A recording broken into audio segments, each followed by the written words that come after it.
All right, I wasn't expecting to go live twice tonight, but we're gonna do later. We're gonna be on live for the actual draft.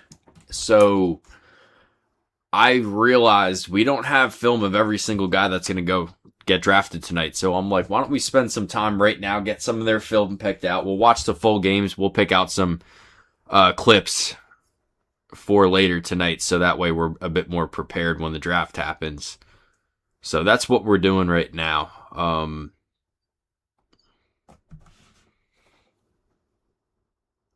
If we're actually live, I don't know. Sometimes it tells me I'm live and we're not, but it looks like we are. So we'll get some Caleb Downs film pulled up. I know it's kind of crazy that I didn't get to him on this channel, but it's kind of what happens sometimes. If we have enough time, I might try to get caught up on some guys that are going to get drafted tomorrow. So we have their film also, but I have some place picked out for Caleb Downs already. Not too much though. This is the Miami game. So yeah, we'll take a look at Caleb Downs right now. This will be a lot more fun when we're live later today, but got to kind of do some of the work before we get to have fun. But same deal as always. If you guys want me to go back, rewatch anything, reach out. I'm going to try to stay locked in right now.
We got 3 people on right now. We're just taking a look at Caleb Downs. I want to get some.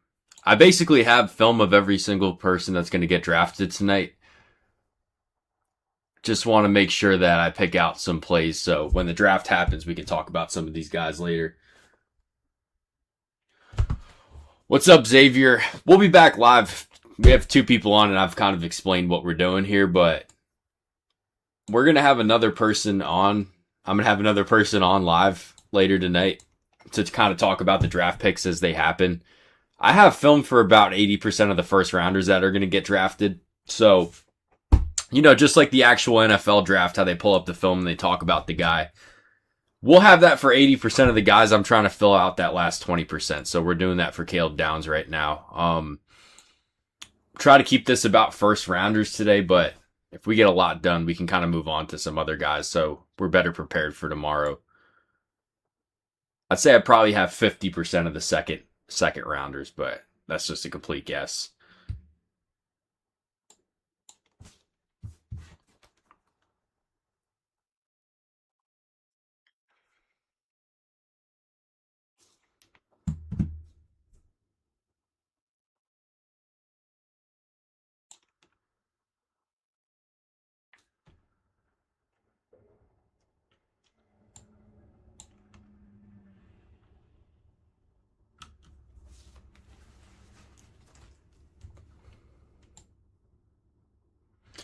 But yeah, I'm excited, man.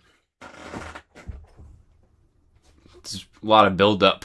Been a lot of build up to this draft. I mean, there's build up to every draft, of course, but we've been watching some of these guys since their freshman year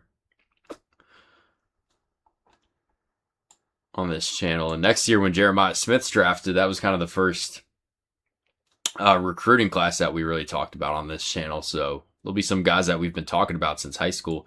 Yeah, we'll keep this about Caleb Downs. This is one of the picks. This is one of the plays with Arvell Reese.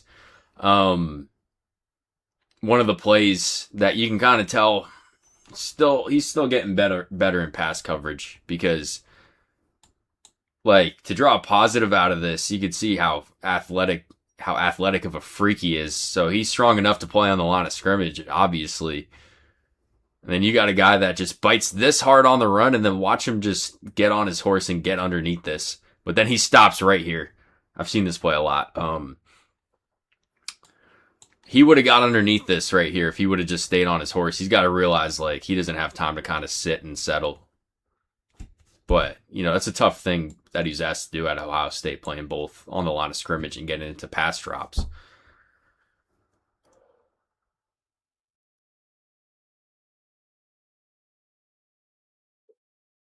I remember this play too. Look at all the flag. Every ref on the field and on the sideline threw their flag on this.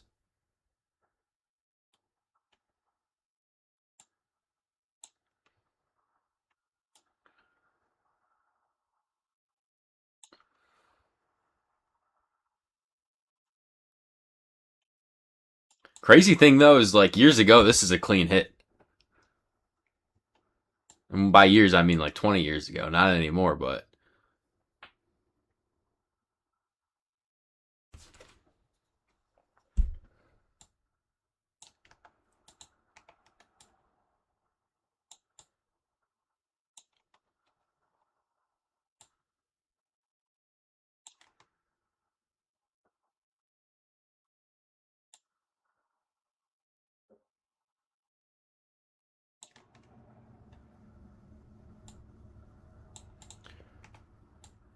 and I'll find another game for us right here.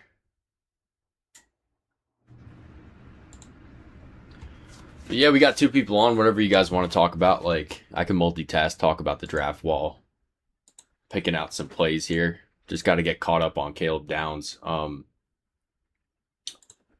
don't know what the other game. We just did Penn State. I'll try to find some other game where he did stuff.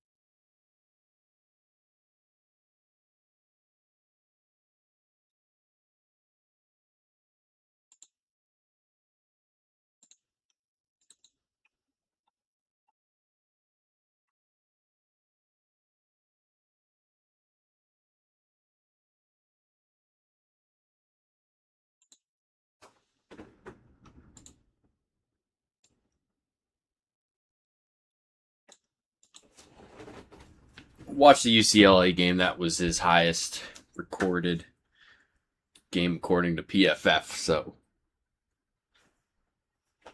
we don't really have to do crazy in-depth breakdowns or anything. Just trying to pick out some plays so we're better prepared for tonight.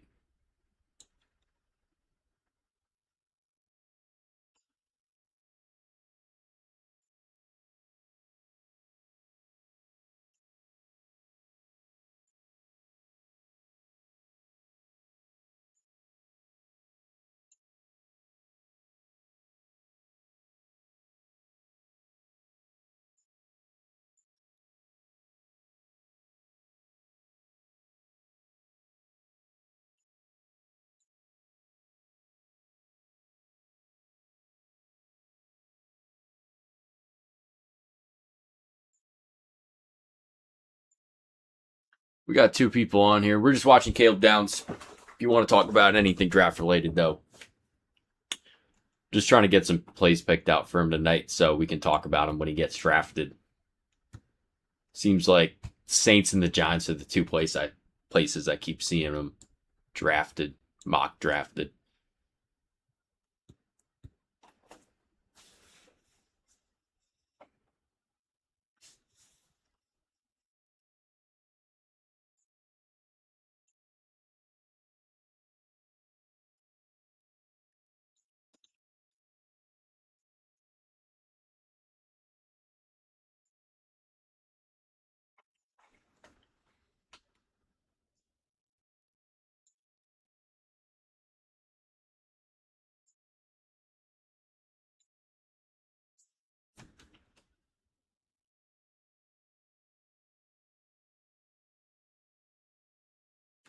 think another thing also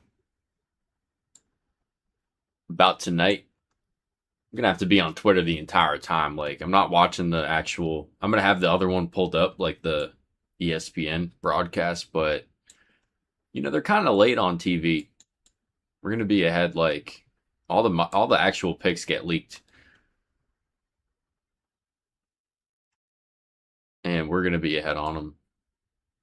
So if you don't want them spoiled, this isn't the place. But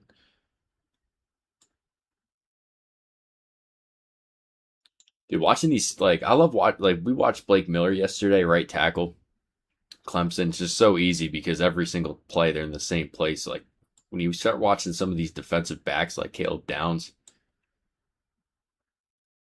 he's like difficult to find because they move him all over.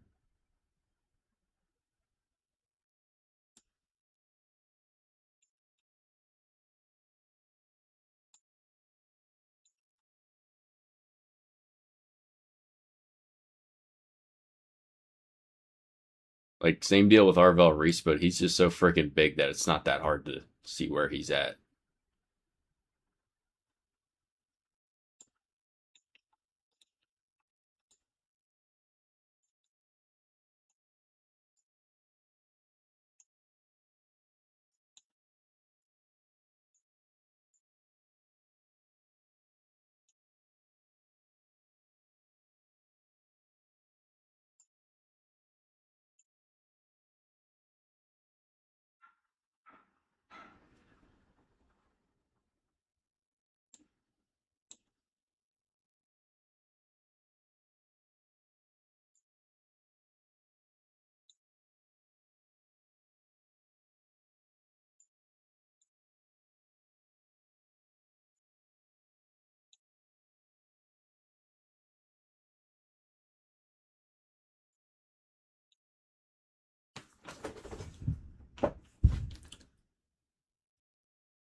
Bro, y'all weren't gonna tell me that film was on. I do that shit all the time, man.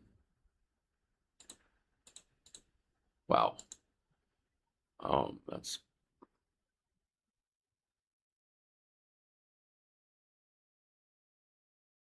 That's my bad.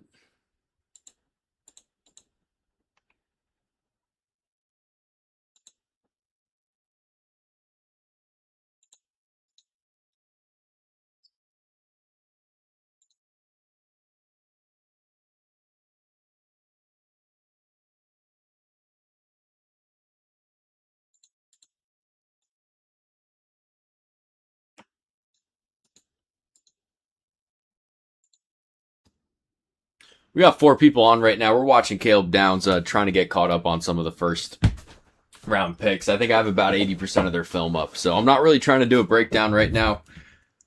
Just trying to pick some film out so we're a bit better prepared for tonight. But if you guys want to talk about anything draft related, please reach out.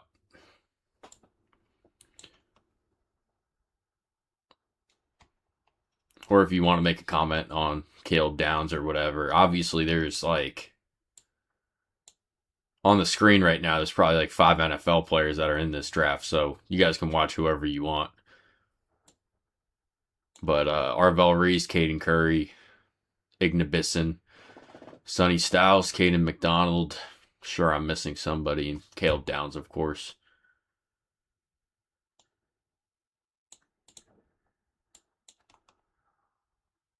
But yeah, I'm excited. We're what?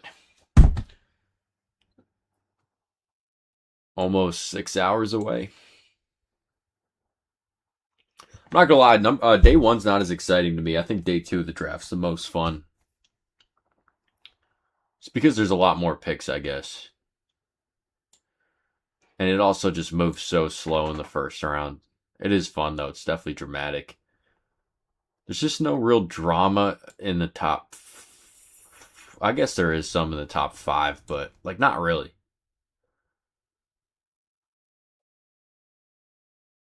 Well, I guess that all depends. We'll see if the drama happens or not.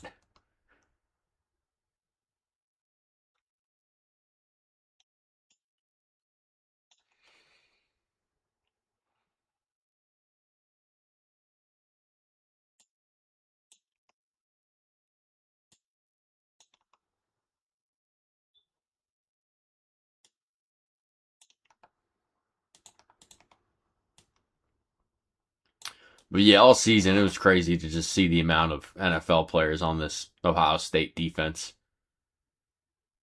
I think they're all as good as advertised too. I really think like a lot of times the media just kind of overblows it with a lot of these guys, but when you actually, I mean, Arvell Reese is still developing. You know, he's not done.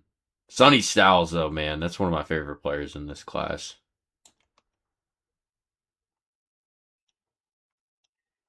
Like the point about Reese, like especially towards the end of the season, he just kind of disappeared, and that's when people started saying that people were kind of getting too excited about Arvell Reese, but it was never about the player that he was right now. I didn't think. I always thought it was about his upside.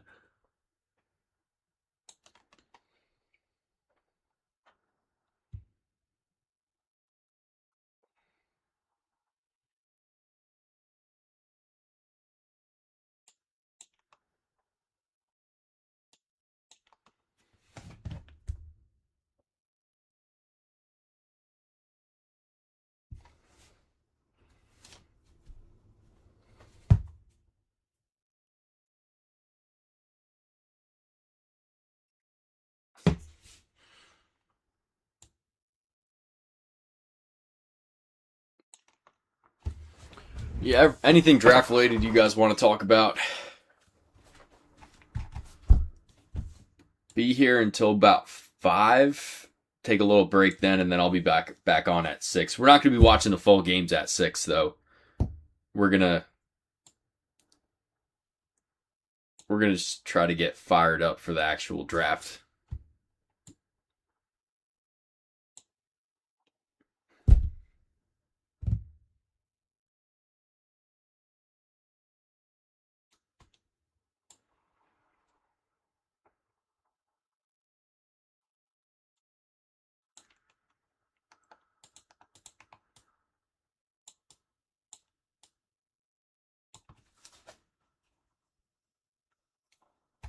Yeah, I'm just watching Caleb Downs right now. I'm gonna keep explaining myself until we have somebody that starts responding here.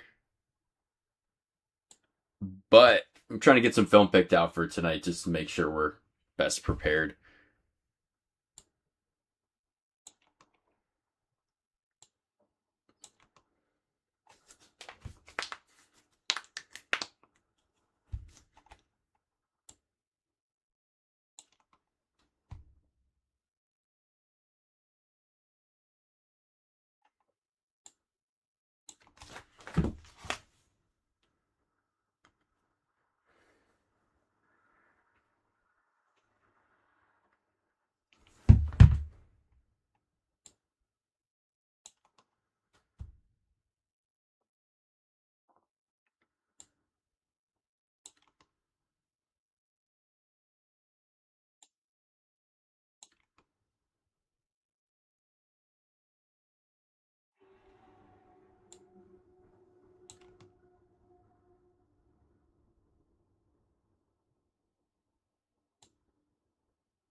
That was a nice break, though. God damn. He's got the white sleeves and the white compression pants on, so he's kind of easy to pick out.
Turn on the KC Concepcion film right now. I already did the South Carolina game, which was his best game of the season. I think he had like something like 150 yards. We're gonna take a look at the Auburn game.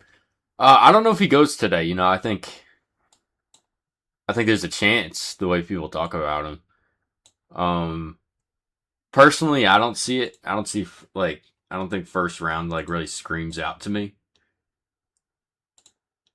But I wouldn't be surprised just based on the way other people make it sound. And I'll try to get some of this.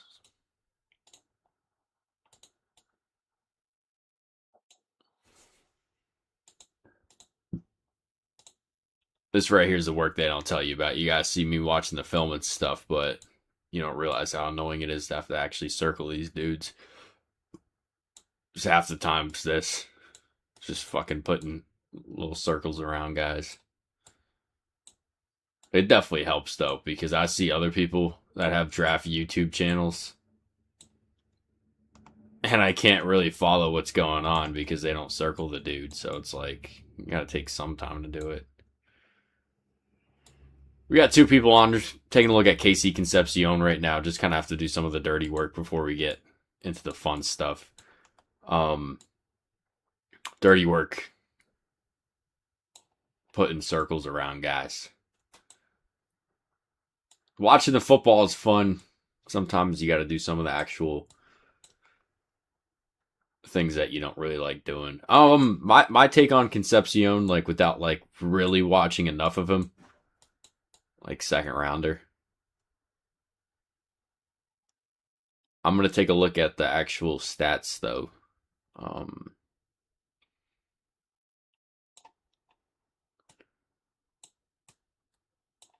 This is the worst though, circling these dudes when they go in motion.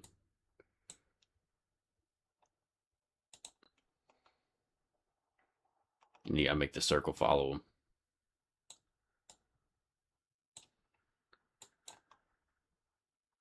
We're almost done with the circles, I promise. We're just trying to make this a bit better when we get going tonight.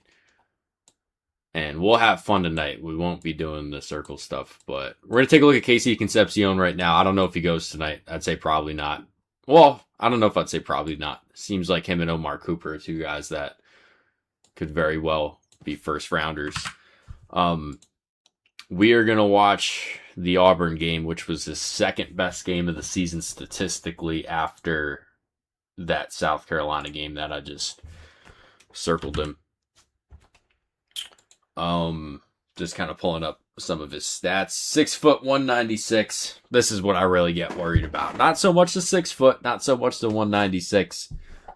30 and a quarter inch arms. All that means is whenever you're throwing a KC Concepcion, no matter how open he is, you got to be a bit more accurate just because he doesn't really have that.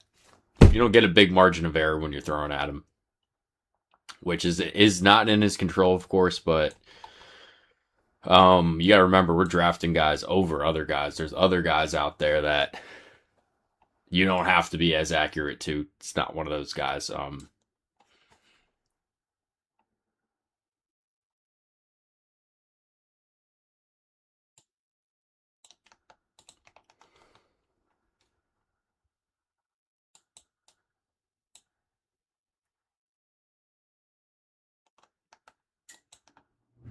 But started his career at NC State, transferred to Texas A&M last season. Real productive all season. Him, Mario Craver, and Ashton Bethel. Oh my god, dude. People piss me off because, dude, I love Mario Craver. I'm so excited for him in next year's draft class. But I see these guys on Twitter that are supposed to be like analytic geniuses. And they were like, was I the only one who watched the KC Concepcion tape and I liked Mario Craver better? Yeah. I mean,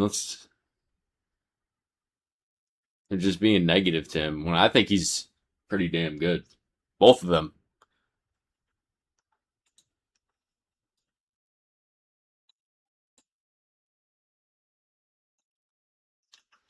We got 3 people on though. We're just watching KC Concepcion right now. Any other draft stuff you guys want to talk about, please reach out. be live for a little bit now. I don't know how long. I'm going to go take a break and get some other things settled, and then we'll be back at, I said 6. 6 might be too soon. I'm starting to think that I might want to come on at 7 because we have a marathon tonight. You know, we're going to have to be on until about midnight. It's usually when the first round ends, I feel like.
But anything draft related you guys want to talk about, please reach out. I'm trying to get some of the dirty work done now so we can have more fun tonight.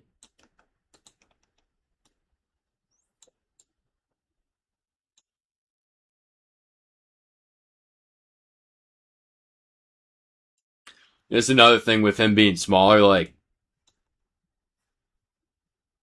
how are we going to handle press? I'm not blaming the incompletion on him, but one of those things you worry about with some of those smaller guys. We got 4 people on right now. We're watching Casey Concepcion. I don't know if he's a first rounder. I don't know if we're going to come back to this film tonight, but will be drafted within the first 2 rounds, I'd imagine. So just trying to get ahead. Any other guys you want to talk about? We have some film saved. Not really going to get that far into that, but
well, before we saw how, when he gets pressed, like, he doesn't have that much, obviously, strength to kind of get off of that physicality. Well, that's only if you can get your hands on him. Real difficult to do that. But then this is kind of what I was talking about also at 6 foot with the 30 1/4 inch arms. I know a lot of people aren't big fans of Marcel Reed, NFL draft people, but he's a good college quarterback. This is kind of him being a smaller receiver.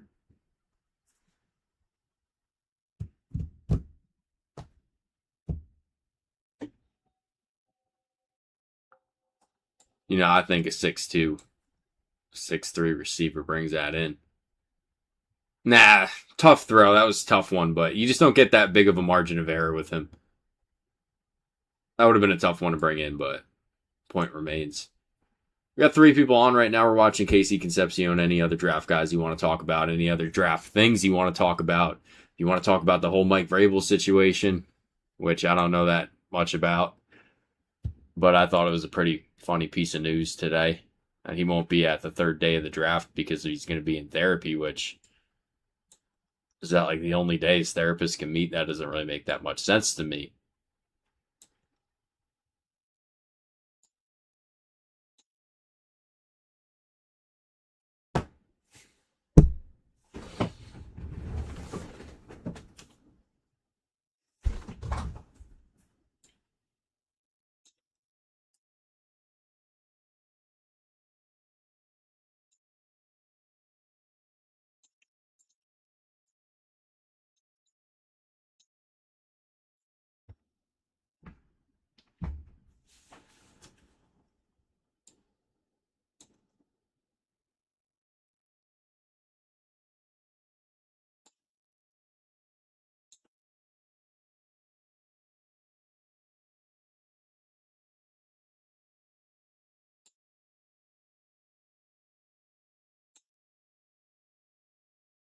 He's got the white sleeves on, by the way, wearing number 7 if you're having some trouble following.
We got some people on right now. We're watching the Texas A&M wide receiver Casey Concepcion, trying to get caught up on some first and second rounders, so we have some film when they get drafted because we'll be live this entire weekend talking about these picks as they happen. Before they happen, really, because we'll be talking about it as they get leaked on the Twitter. So I understand if you don't want to get them spoiled and you kind of like the whole event of the draft and watching it. You know, I'm the same way, but we're going to be early. But any other guys you want to talk about, I'll be on for about another hour. Go take a break, collect some thoughts. Be back at 6:30. And we'll be on the entire night through midnight. It's probably when the draft ends. 11:30-ish. I'm going to write it down this year so I know exactly, like, the ballpark.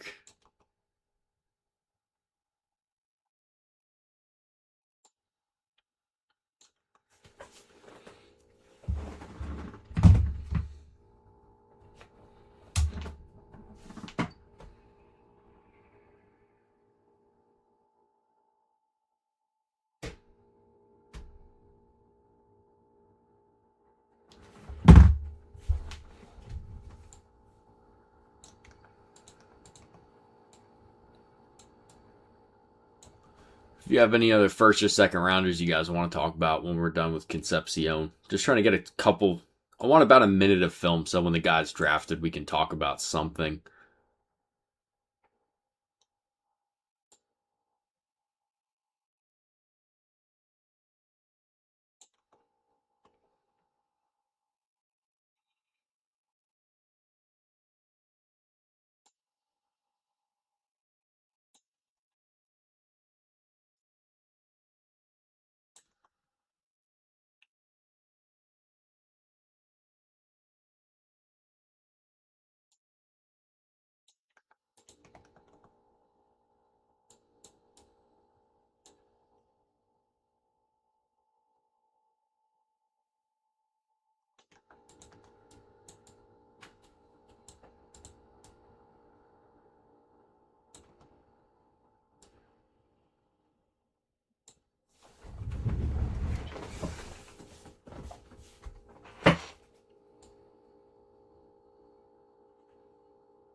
We got a couple people on right now. We're watching Casey Concepcion, the Texas A&M wide receiver.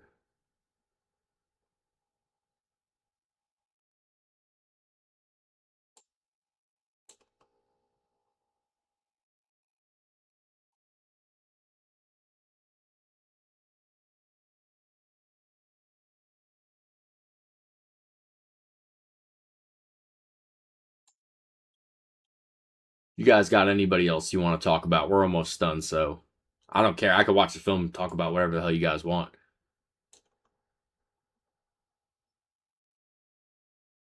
We got other film up, but we can pull that up if you guys want. Just reach out.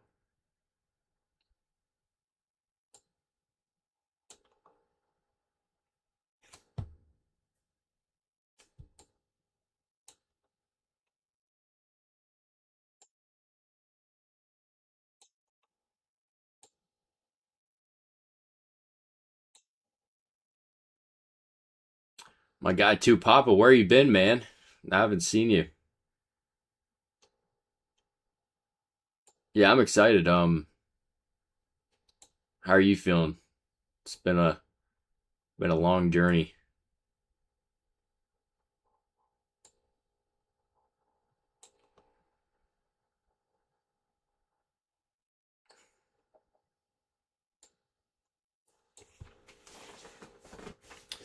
Yeah, I know you know too, Papa. I think you commented on one of the posts, or maybe somebody else I'm thinking about, but I'm just kind of getting some film up right now, so when Concepcion gets drafted, we have bit of a bit more prepared.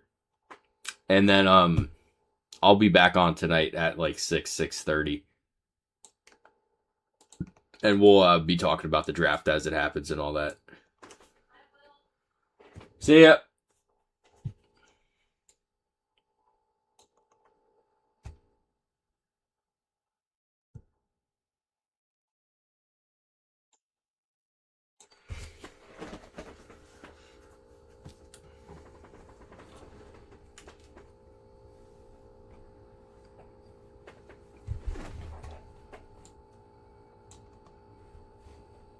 Two Papa, you got any like bold ass takes for tonight?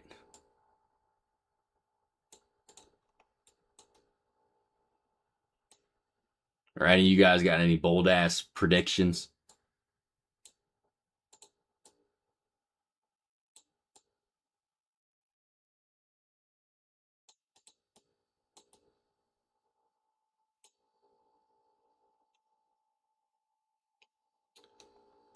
I usually bounce back and forth between ESPN and NFL Network. I'll tell you this: I think NFL Network. I'm actually not watching the draft this year. I'm gonna have it pulled up right there, so I kind of have it, but we're gonna try to do our own kind of show, so that might be kind of fun.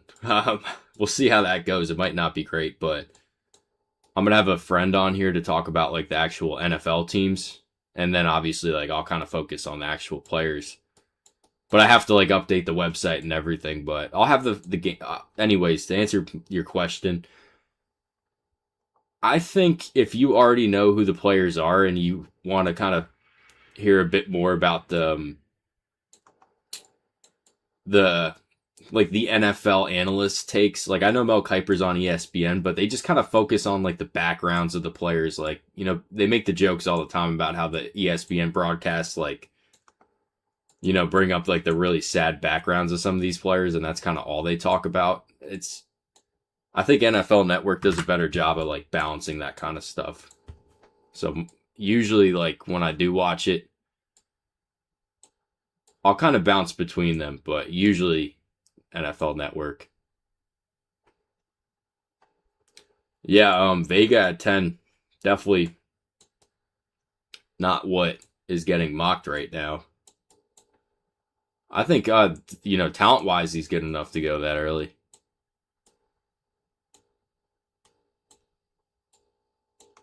My bad. I'm just finishing up this.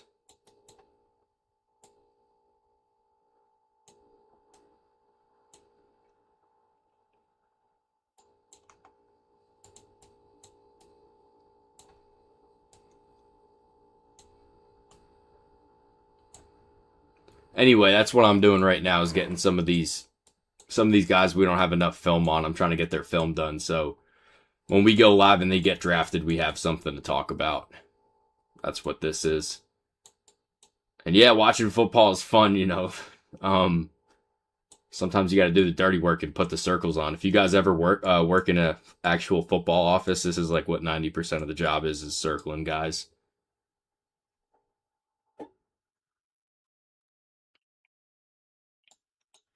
We'll just kind of run through the Concepcion film real quick, just since we have it all done. I don't know if we see him in the first round, but you know he's a good player, just small, and I think you kind of saw him got bullied at the line of scrimmage, get bullied at the line of scrimmage sometimes. We saw it once, like in press, like that's going to be the biggest thing, and then those kind of throws also downfield, you have to be a bit more accurate throwing to him. But yeah, love what he does with the ball in his hands. He's like pretty close to Omar Cooper. It'll be interesting to see which of these two guys goes first because I don't really think any of the other receivers are kind of you know, Makai Lemon's his own thing, Carnell Tate's his own thing, Jordan Tyson's his own thing. I don't know. Yeah, small the drops are the two things that I didn't really see any drops in the games that I watched, but I've heard that be brought up about him.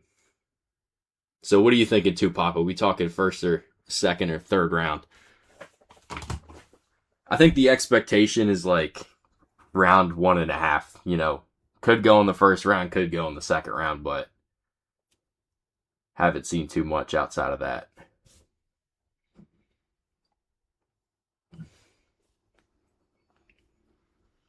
You know, I think with these kind of guys that are smaller, that are great with their ball in their hands, you know, because they're elusive, because they're explosive, that doesn't always mean they have the speed to kind of separate after 10 yards. I think he does, and that's kind of what separates him from the other guys that are usually in his category. I think that's what Malachi Tony's going to have to try to prove over the next 2 or 3 seasons at Miami.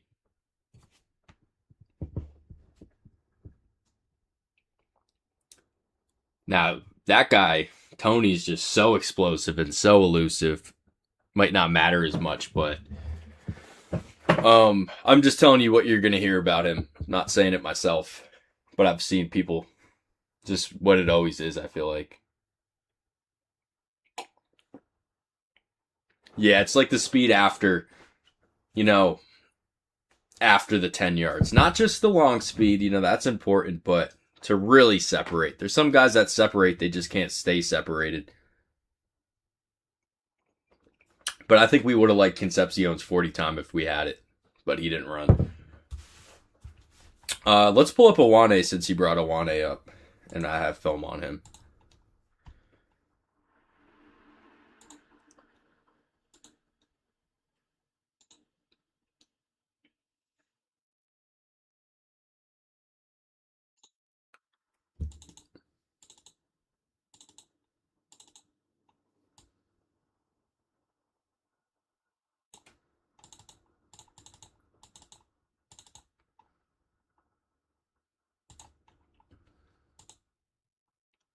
I'm just pulling the film up right now.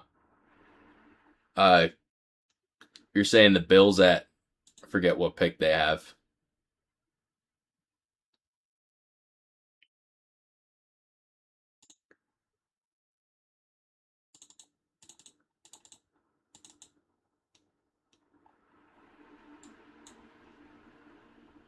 Well, I'll show you something pretty cool.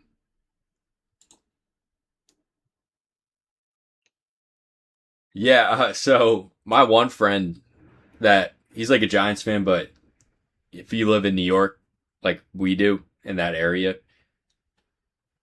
you kind of get, like in the in New York, to pop. I don't know where you're from, but like the New York, New Jersey, Connecticut area, it's like there's no college sports. Like they're not as big as they are in the South or like Texas. So the college sports is just kind of like following every single team in the area. Like I've never been a basketball fan or a Knicks fan, but like I know the Knicks. I know kind of know what's going on with the Knicks.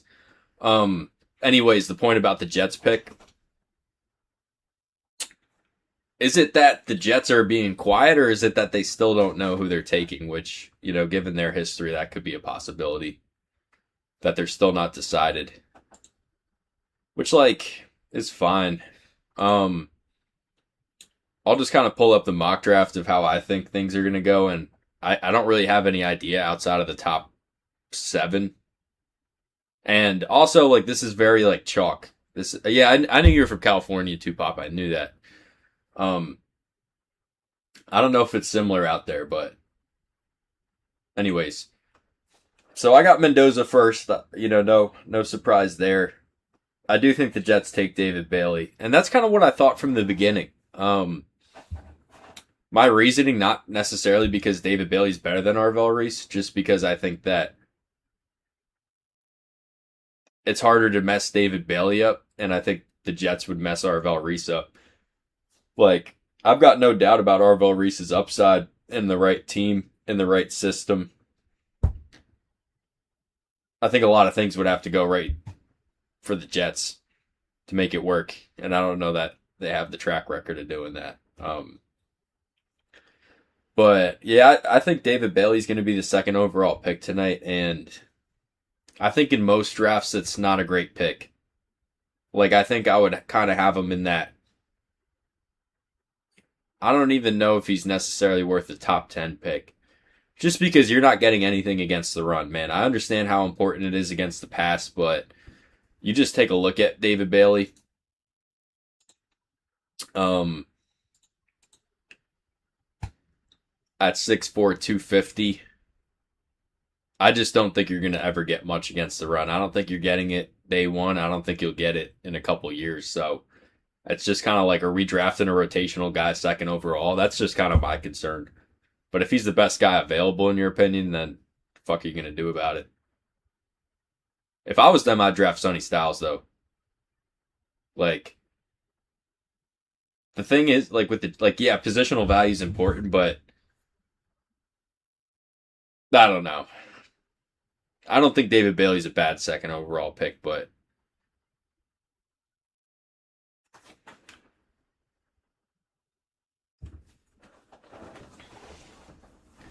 I like Schrager, man. There's some draft people. Oh, Tupapa, I got to show you this if I can find it real quick. Let me make sure you'll have the audio. Hold on. I need you guys. I'm gonna if you watch the draft tonight, I'm gonna play it again when David Bailey gets drafted. I need you to hear Chase Daniel's breakdown on David Bailey. Well, I think it's Chase Daniel. Yeah, it is.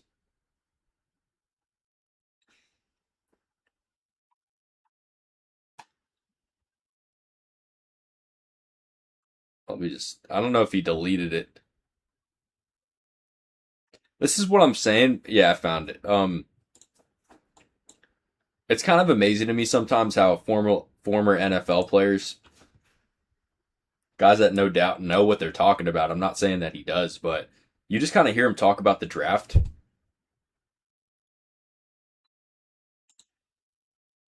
Bro, just listen. Let me add the audio real quick. Bro, just listen how stupid he sounds on this. I can't even believe he uploaded this. Let me know if you can hear the audio, and I'll fix it if you can't. But I think you should be able to. Hold up. 14 and a half sacks, 71 pressures in a single season. The production score on him, and everyone's talking about it, but the production score on him doesn't happen without elite pass rush ability. He's got the fastest first step off the ball at all the D linemen at the combine. I just think that there's a lot that he brings to the table. Look, there's some legitimate concerns. He's got a little bit of a smaller frame. And so when you're going and you have a smaller frame, you're going against run and pass, right? This run defense is legitimate questions, right? He can get sealed at the point of attack a little bit, and he really struggles versus power blockers when they're like bull rushing. So he's going to have to use his frame, but I do like what the Jets' defensive scheme is doing. I really do like the fit in the defensive style that Aaron Glenn plays. He's a mismatch for a lot of different people. I think truly he's the best pass rusher in the draft, so I got the Jets taking him at number 2. What the that whole thing was, it was about a minute, and I have no idea who David Bailey is based on that. He goes, there's legitimate questions with the frame. He's going to have to use his frame. Like, no shit. Was that as bad as it sounded to me? You tell me. Am I overreacting? There's just like, I'm just going to play the one part again. So he's going to have to use his frame, but I do like what the Jets' defensive is legitimate questions, right? He can get sealed at the point of run and pass, right? This run defense. You're going against run and pass, no shit. Defense is legitimate questions, right? He can get sealed at the point of attack a little bit, and he really struggles versus power blockers when they're like bull rushing. When who's bull rushing? When he's bull rushing? Because he doesn't struggle with that. I don't know what he's talking about with that. And he really struggles versus power blockers when they're like bull rushing. So he's going to have to use his frame, but I do like what the Jets' defensive scheme is doing. I really do like the fit. Why do you like the fit specifically? In the defensive style that Aaron Glenn plays, he's a mismatch for a lot of different people. I think truly he's the best pass rusher in the draft, so I got the Jets taking him at number 2. Man, I'm like not trying to be a dick. Like, this dude played in the NFL. He knows what he's talking about. He probably knows a lot more. He definitely knows a lot more about football than I do. That doesn't mean that you should be making draft content and posting on the internet. Oh my god. I lost brain cells listening to that. I kind of want to watch some of the other ones. Maybe I'll do that when I take a break, and then we'll play the good ones. Yeah, like you said, we might have early onset CTE. He's going to have to use his frame. Doesn't every single player that's ever played any sport have to use their frame? I guess, like, if you're considering, like, chess or poker a sport, then no. Oh my gosh. Like, I feel bad bullying him, but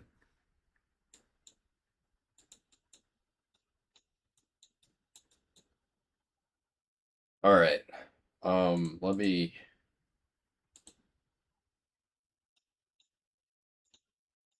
talk about Awane. Great pass protector. He's going to be the first interior offensive lineman drafted today. Fano, I don't know. What do you guys think? I think Fano's a guard. I don't think he's long enough to play in the NFL, tackle in the NFL, but I know a lot of people get kind of pissed when people say that, but I don't know. His arm length was pretty bad. He's closer than say like Jennings Dunker because he's such a good athlete that he can kind of make up for it sometimes. But I like Awane a lot, anyways. Just watching the film again, and I'll give you my 2 cents. It's been a while.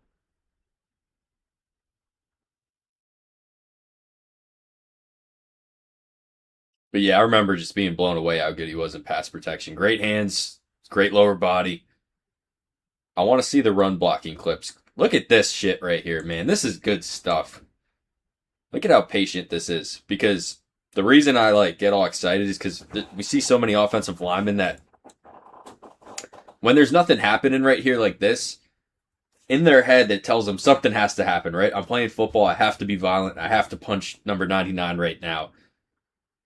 But that's not always the right way to go about things because if that defensive end, if that defensive tackle in Awane's case has a good pass rushing attack, when that happens too early, you can just get around that and you're getting yourself out of position to react to what he's going to do. Every time I talk about football now, I'm in my head, I'm hoping I don't sound like Chase Daniel. But just look how patient this is right here.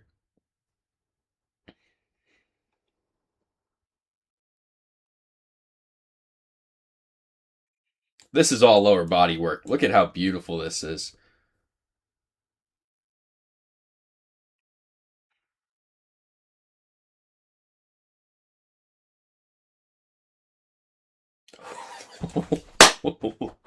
Man, there's some times where, when I just watched, I've watched so much football this draft cycle, right? And I'm not going to say I get sick of it, but like, there's some times where it feels a bit more like work than it should. And then you see a guy do some shit like this, and you remember why you spend so much time watching it. I mean, this just gets me. This makes me want to put on the friggin' helmet and shoulder pads right now and get my ass whooped, but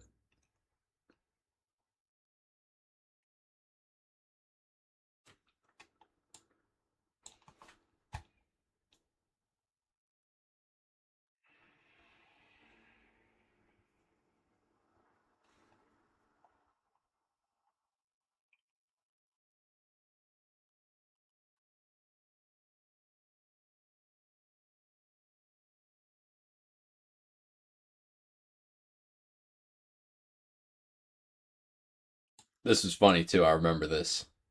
He just started planking on the guy.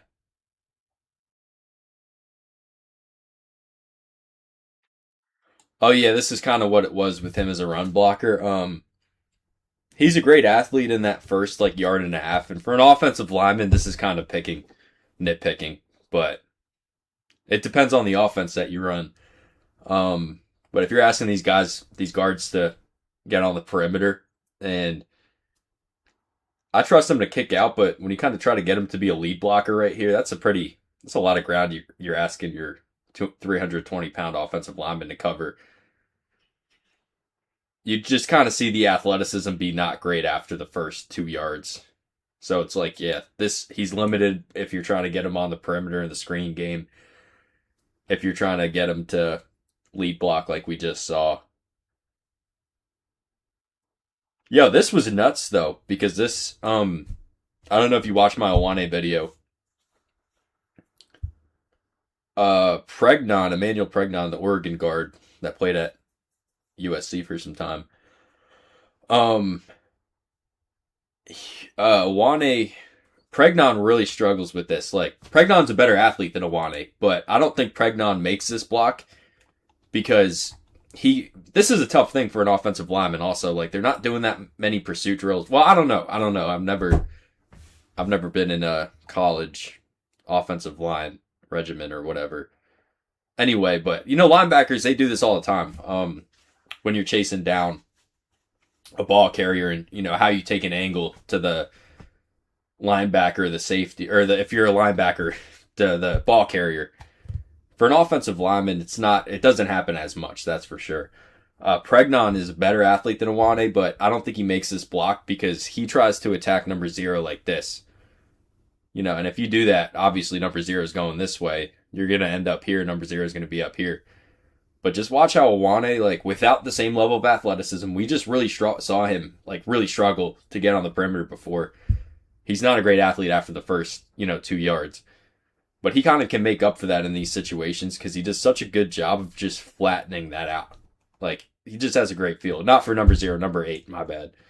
I did that too. I've done that multiple times, but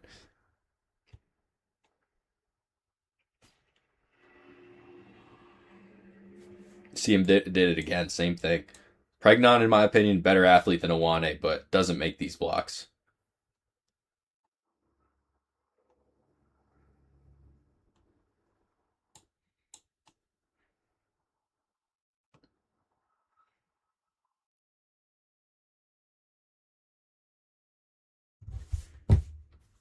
Yeah, we're talking gap with Awane.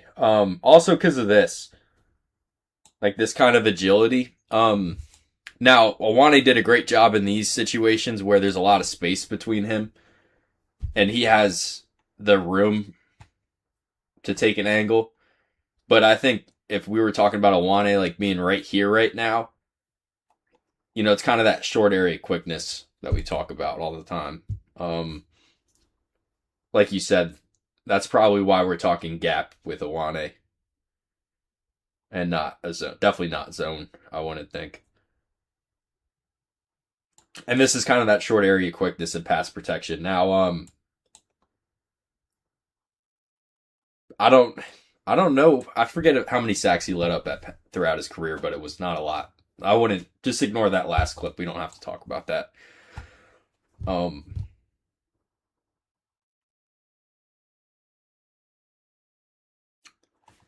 What were we talking about? Chase Daniel.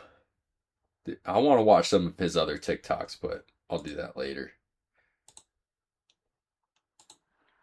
But yeah, anyways, going back to got Mendoza first, obviously. David Bailey before I got sidetracked. I do agree. As much as we're making fun of Chase Daniel, I do think he's the pick at 2. Now the talk that you're going to see between now and after the Jets pick is who trades up to number 3, and apparently the Cardinals are trying to get out, and they've been talking about the Cowboys getting to the 3rd overall pick to pick Arvell Reese. They have the draft picks to do it. They have 2. I don't know why they have the one from the Micah Parsons trade. They gave the Jets a first rounder for Quinnen Williams, but that was in 2027. So they have 2 firsts this year.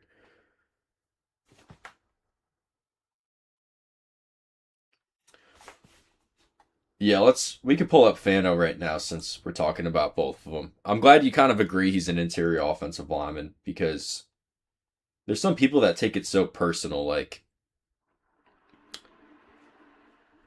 the fact is, though, it's just such a difficult position that some of these guys have to kick inside. I think he's a guy that has a chance. Jennings Dunker, though, has no chance to play tackle in the NFL. And this one Iowa fan got all pissed off because he was like, oh, they said the same thing about Wirfs. They said the same thing about so-and-so. But, Dunker's not even close, in my opinion.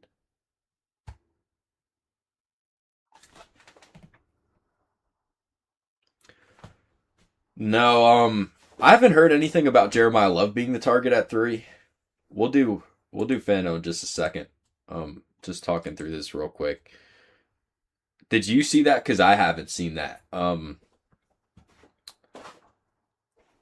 Like maybe the Chiefs with 2 first rounders might think about doing that.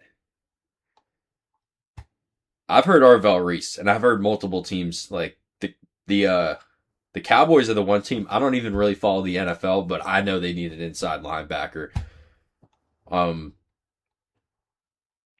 That's why I think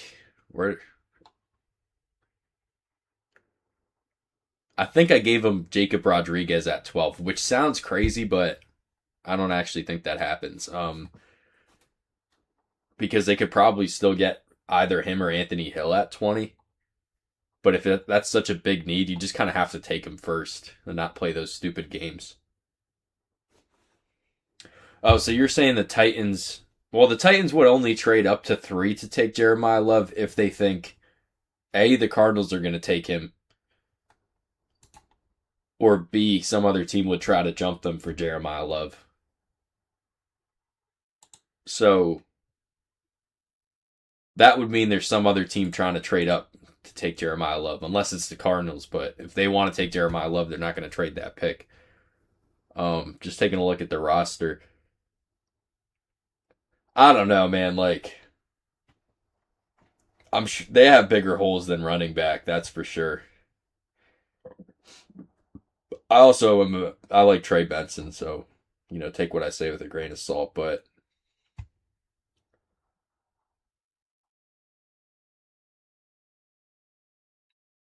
this looks like it needs some talent infusion defensive line. So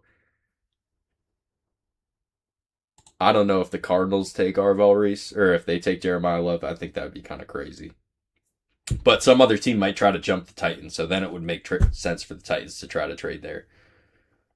But yeah, every single mock draft that I've seen for the last since the top five's been locked, say it's been Jeremiah Love at 4.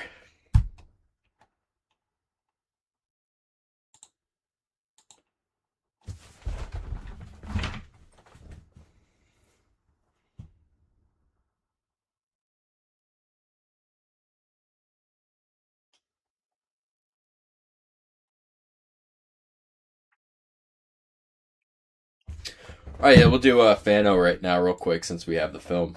I might want to cut up somebody else. I don't know who.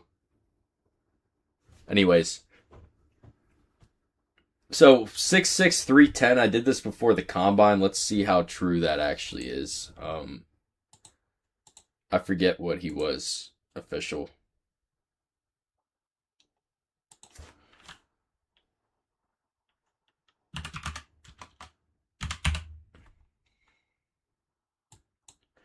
Yeah, so Fano's 6'5.5" with 32 and a eighth inch arms. Like, dude, he's definitely small, but like you said, like in a pinch, he definitely can kick out. Like, I think he has a chance. Jennings Dunker, I definitely don't. So you're thinking Washington might trade up there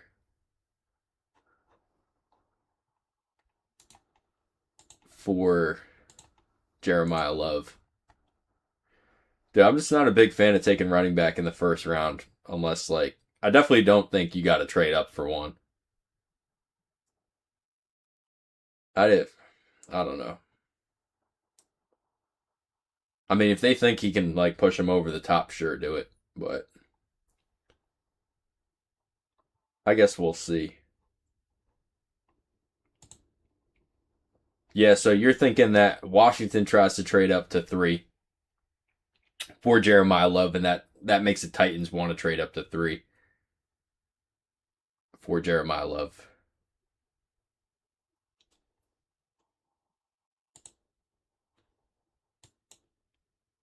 All right, yeah. So we'll watch Fano 30. I think we said 31 and a quarter or 32 and a quarter. That's why I said not as bad as people make it sound. Still bad. Don't get me wrong, but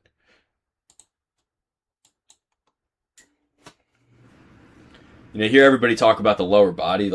This is what I would do. Just pay attention to his feet the whole time.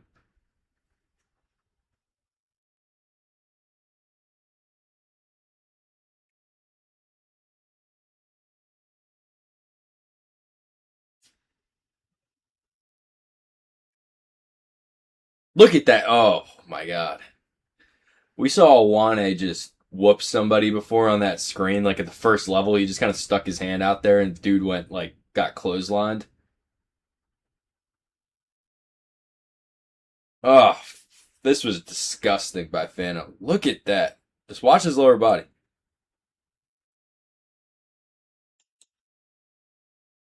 I know when people say he's on ice skates, that's usually a negative thing. But when you think about it, it's just so smooth. It's a lot smoother than walking. He did this with cleats on. Oh my gosh. You're going to see it again right here.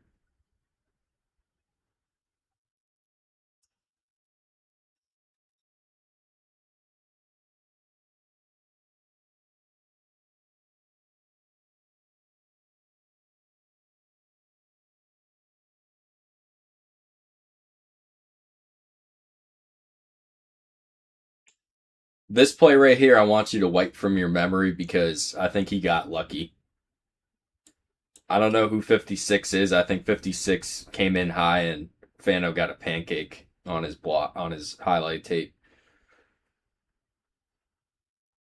But yeah, like Tupapa, like you just said, like totally depends on the scheme. Like to me, these are the two interior offensive linemen that are going to go in the first round. I've heard people talk about Brian Parker from Duke. I don't know. I don't know. I haven't watched him. I don't know. I was about to go on the whole spiel about him. But like we saw Wane try to move, right? And he really struggled after a yard and a half. Fano's a great athlete. In the first yard after that, blah blah blah. Like this is the complete opposite. If you're running power a lot and if you're keeping things in between the tackles, Awane, if you're trying to get your offensive lineman out, if you're trying to get him up, if you're trying to get him anywhere besides the tackle box, kind of lean into Fano. Plus that tackle versatility, like you said. He's going to have to get a lot stronger to play guard in the NFL. This is my take on Spencer Fano kicking to the inside because we'll see his upper body strength right now really lack. So I think his hand placement isn't as bad as people make it sound. But it's just kind of like when the hands get there, the defensive lineman or whoever it is just does not get affected.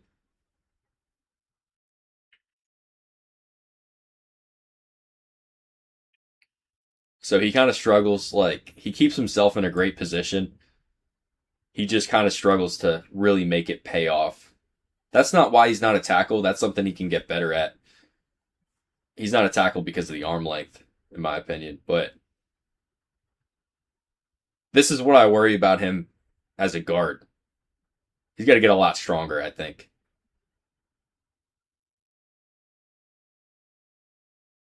Now this dude, 33, I forget his name. He's back at Texas Tech next season. He's not a slap dick.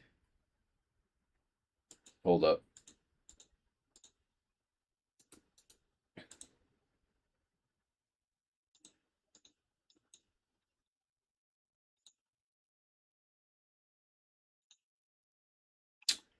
Just want to give him credit. AJ Holmes Jr. Pretty sure that's number 33. But I'm gonna see. I think we're gonna see him struggle a little bit with this kind of stuff early in his if he's playing guard because the run blocking's just he can get there. He just can't really make it pay off. I think as a run blocker. All right, let me read it. Let me get caught up in what Tupop has been talking about.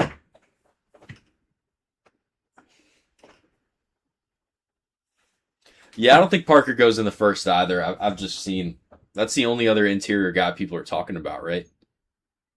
Like potential. It's Awane Fano if we're counting him. Okay, 30. Yeah, 30 at the bench is a great number. Definitely the lower body though we can agree on. No, I agree though. He's got tons of upside as a zone guard. And like he wasn't asked to do that at Utah, so it kind of makes sense that his lower body strength's lacking. Because at Utah he's definitely good enough to play tackle. No doubt. Did that great. I didn't even hear about Rutledge. Let me see what we got him as on the website. Wow, from Georgia Tech, right? Because I've not heard that at all.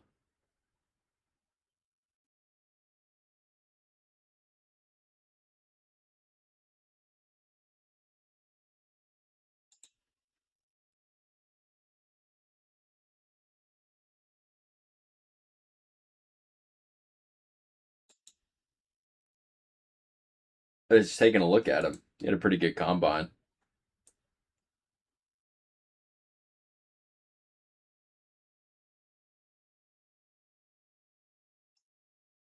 You feel like watching Rutledge Tupapa if he goes in the first round? I want to have film on him. We'll pull up some Georgia Tech film real quick.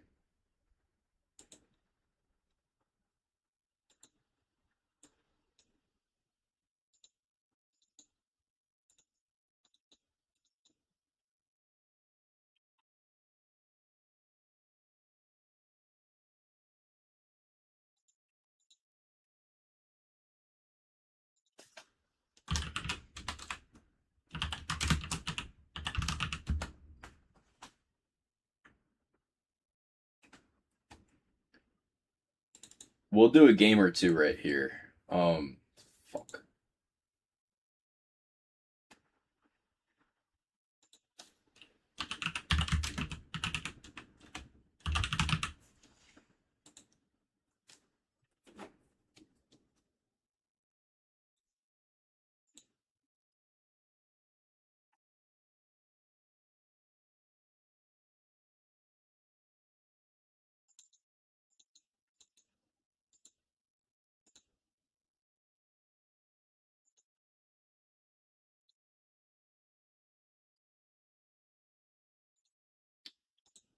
You know any games off the top of your head? I'll just check PFF, but we'll watch his best game first and then kind of see go from there.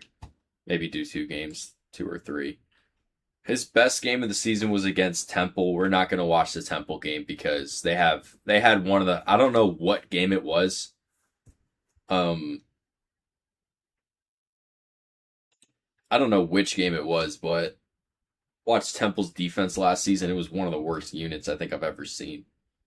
Second game was against Boston College. I want to watch him against a good defensive line.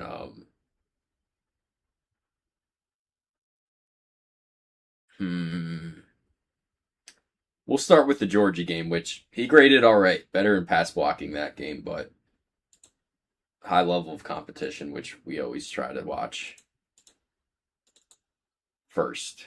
I want to see him against the best first, and then we can fill his highlight tape with some other stuff. But yeah, Georgia, that's the game.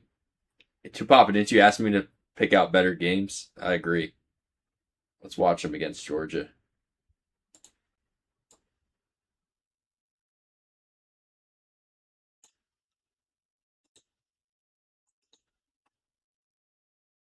And he's wearing number 77. All of his snaps last season came at right guard.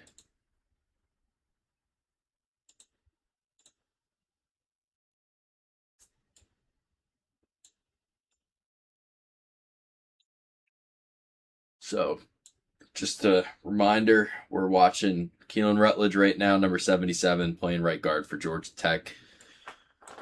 Tupapa says he might go in the first round, so we'll see.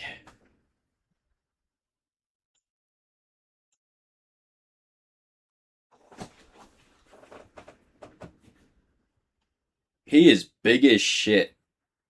Oh my god, look at how wide he is. You can tell who he is just from this angle right here.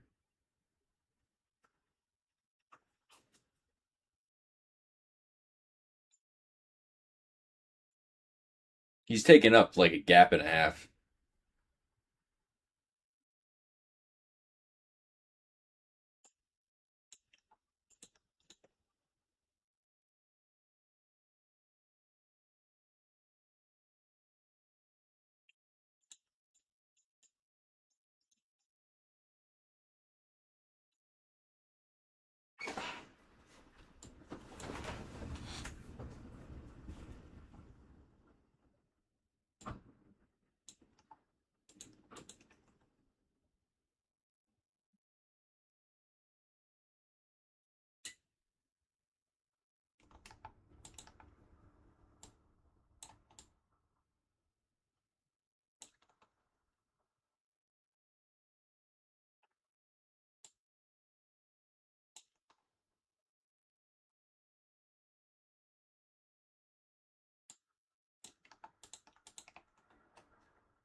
We also get to watch some Haynes King, so Tupop has said that Keelan Rutledge is a real temperament player. Temperament. So is Haynes King. But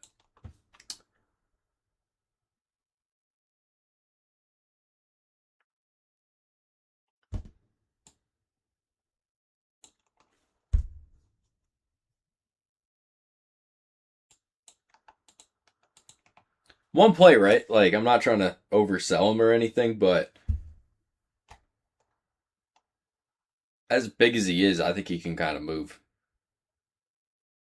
It's not a deficiency. Like, it's the first thing you look for when you see a dude as big as him. You start to think about how much athleticism are we trading off for size.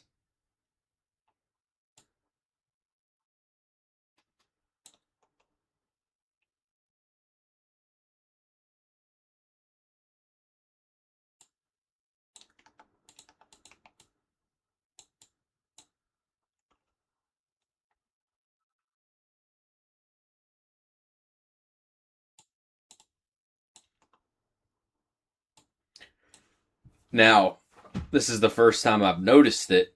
Want to see if it shows up again. Kind of takes a while for him to actually get out of his stance on this. I think he's fast enough to actually get there, but just like watch how the right tackle has to wait for Keelan Rutledge to get out of the way.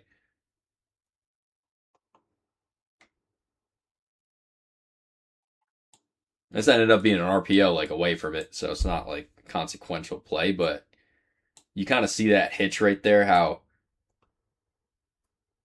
like watch the right tackle he just opens his hips and he's moving. There's no like hitch. He just kind of gets out. Rutledge, you kind of see how he goes up and then down right there. Let's see if it comes up again. It's just one play.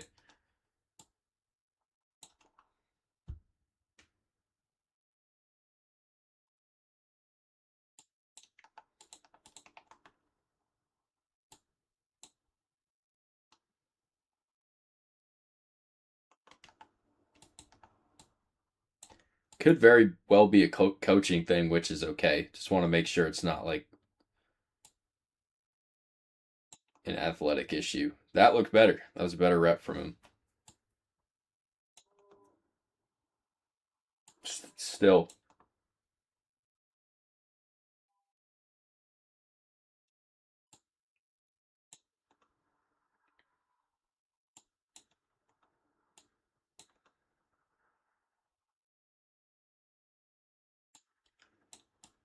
I think you can still see it a little bit. Now, I don't think it's as big of an issue. I think that first rep was a really bad example of it. It was kind of a caricature of it.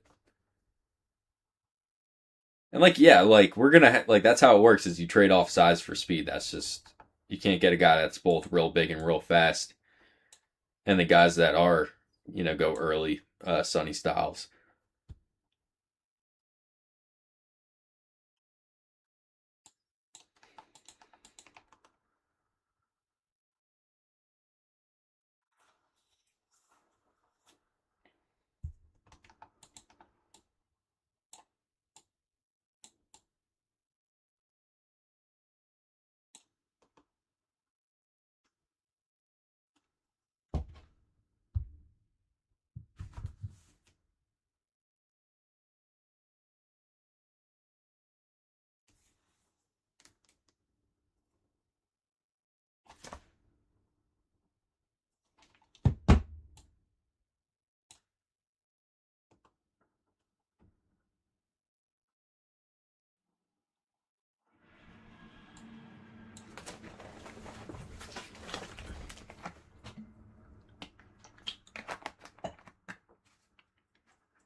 I think you kind of see it again.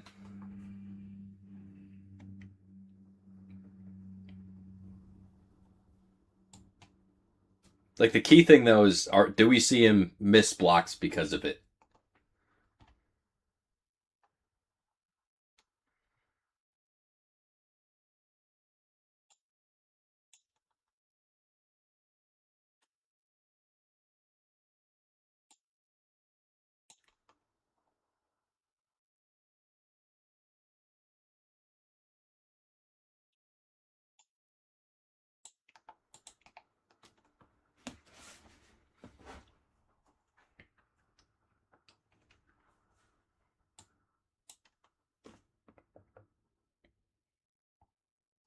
Really bad lower body on this play.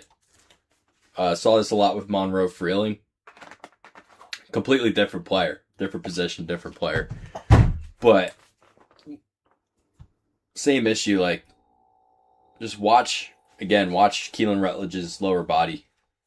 When you got your feet crossed like that and you're like playing Twister, you just can't drive the guy. You can't get him out. And you can't get him off the line of scrimmage. I don't think his hands were in a good place either.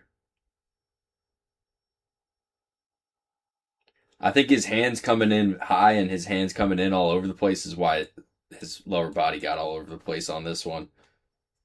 Because he was in a good position until he kind of lurched straight here. I'm not about overanalyzing a single clip, but I do think it's important to talk through it if you see it again, and if it's a common theme. Of course, it's just one play, but sometimes it's indicative of overarching issues or bigger issues.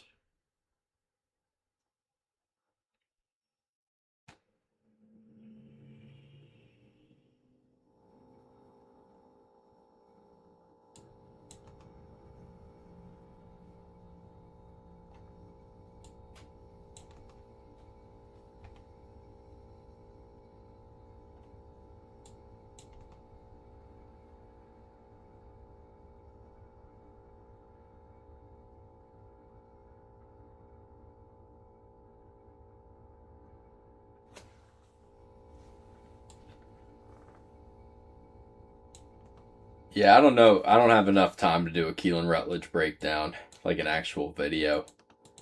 I'm saving all these clips though, just so you kind of know how the process works. Is I'll just watch the whole game, and I'll pick out clips that, good, bad. They don't even have to be good or bad, just something that's interesting. And then we can come back and watch it again at the end.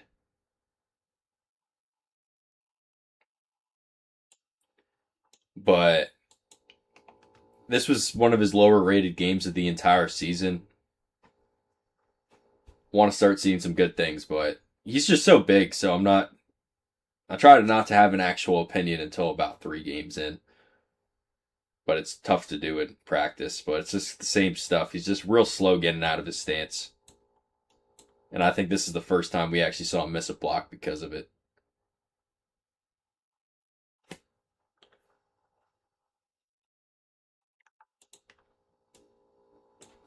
It's yeah, usually we stick the bigger guys at guard and shit, but still asking these guys to pull. They still got to be athletic. In a power scheme, especially. Not especially, but in a power scheme as well. I know we just kind of try to stick the big guys in there.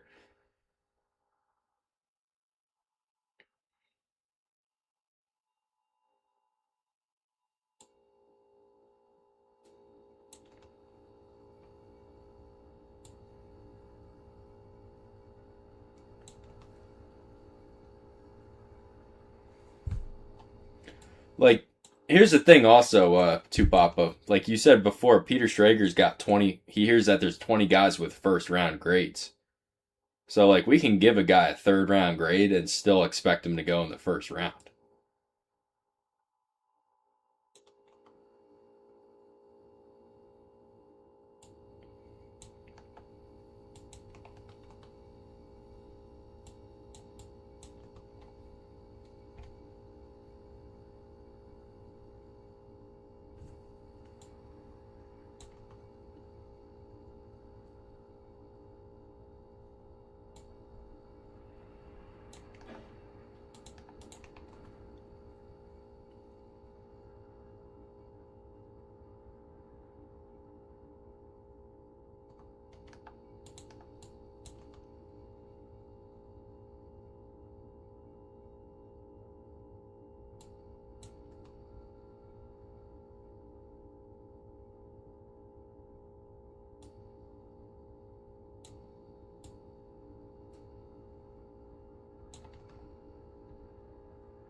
So this is kind of my take on that stuff about him pulling before, about how like asking myself like how big of an issue it is. I actually think he's not that bad of an athlete. I think there's some coaching point that I'm not aware of. He's doing something wrong when he's pulling though. And if we had an offensive line coach here, I'm sure he could tell you.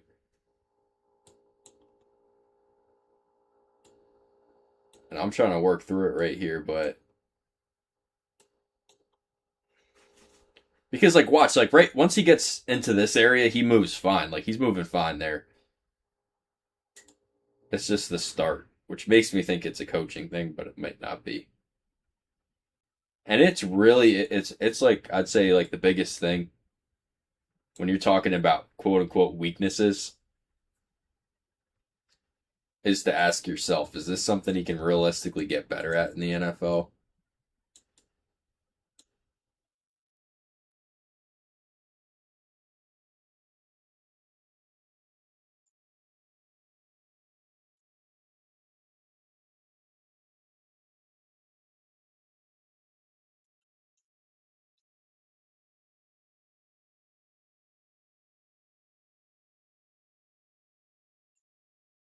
I'm curious to see again. I know we talked about it before. What was his vertical number?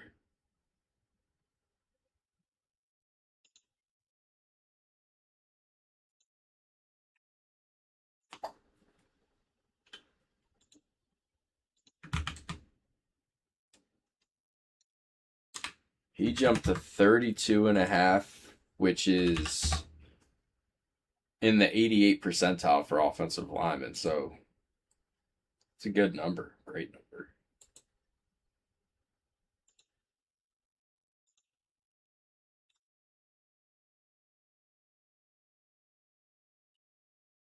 Thirty-two and a half is not a bad number for him. So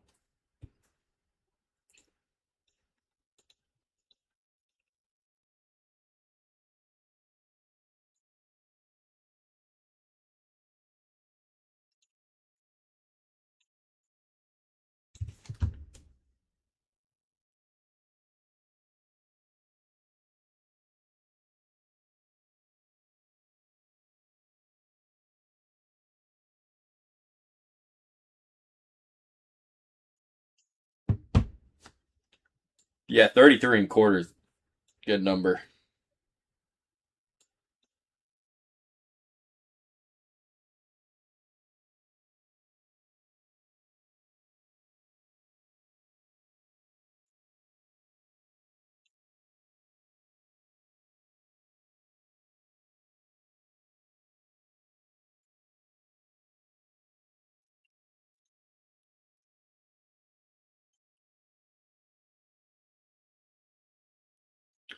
Yeah, he's got a great build for an interior offensive lineman because you want these guys that have a natural low pad level, but you still need the arm length. Like yeah, it's not as important to have the arm length as a guard as opposed to tackle, but still need it.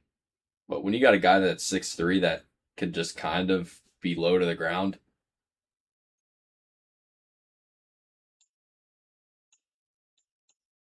like in theory, you want a guy that's shorter with longer arms. You don't get excited about a 6'6" tackle because he's 6'6". It's usually because of the arm length that's associated with him being 6'6".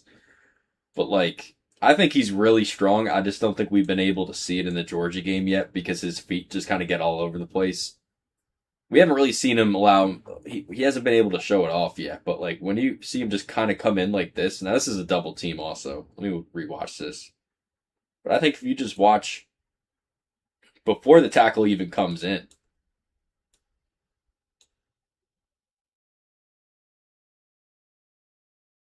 I don't know.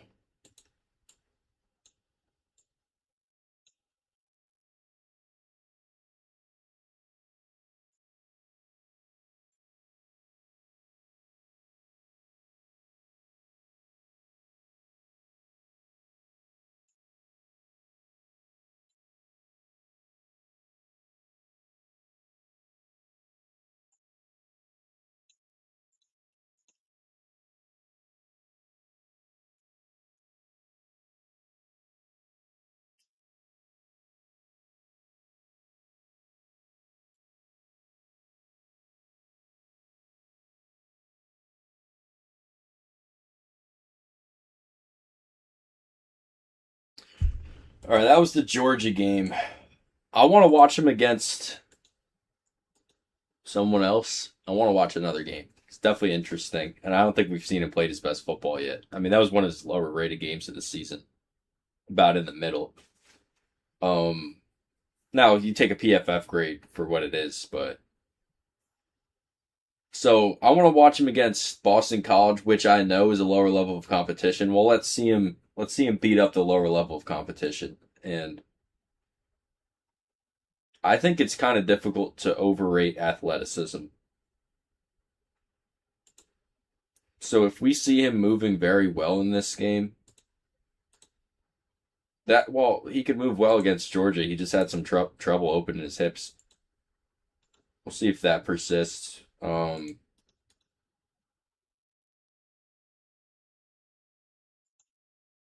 I want to see him whoop some ass first. So we're gonna watch him against Boston College, and then we can bring ourselves back down against a worse team or a better team after. But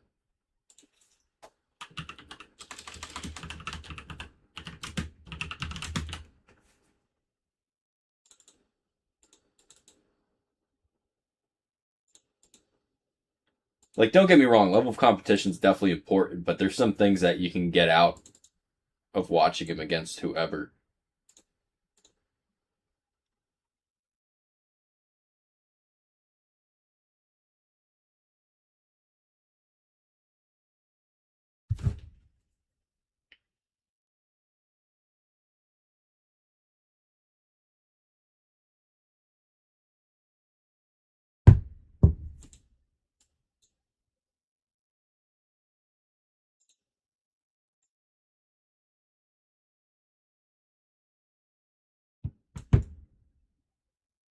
Same deal. Number 77 is playing right guard.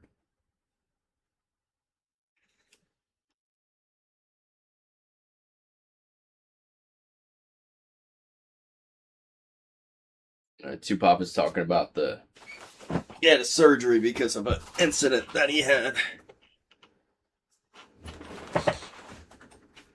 I mean, maybe that's it. Like, maybe he got a lot better in shape over the off season because we said he was 320. He kind of looks bigger than 320. Well, at 6'3", maybe he actually is 320, but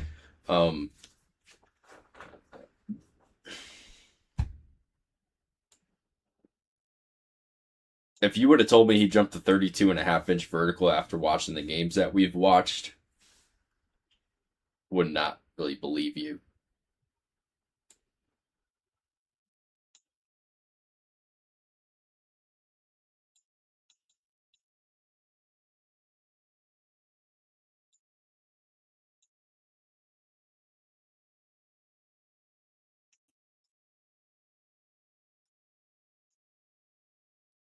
Yeah, so I just figured out what the issue is, and I know we've kept talking about it, and it's not like really that big of a deal. So I don't want to.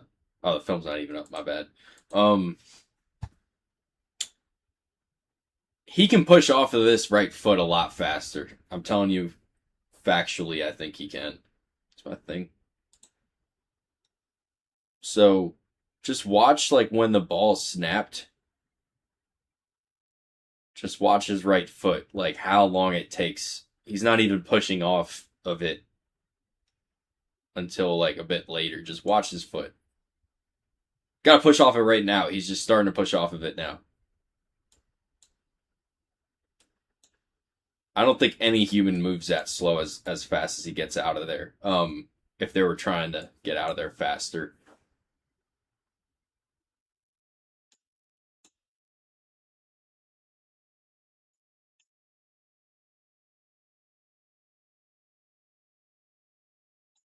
It's like almost like it's a glitch or something. Like this is a tough thing also though. And maybe this is what he's worried about is if you're playing linebacker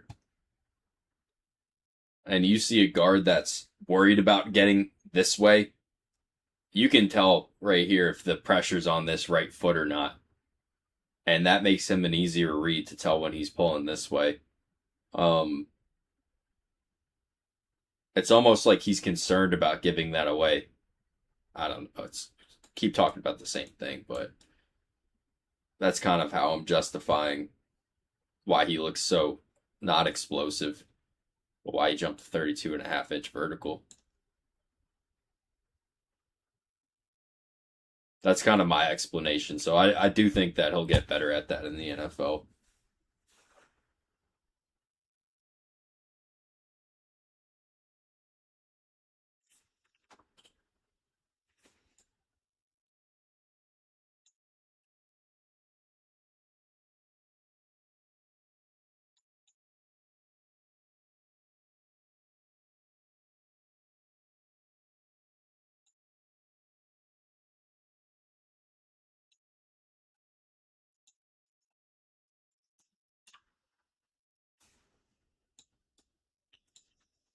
Serge was on the left foot.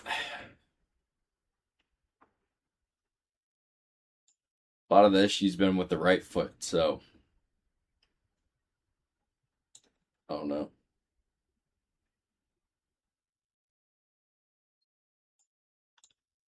This is a Gus Malzahn play. I don't know if he invented it, but he ran it all the time last season at Florida State. Where you look to the sideline and then you try to get the defensive line off guard. And then you just kind of do a quick snap like that.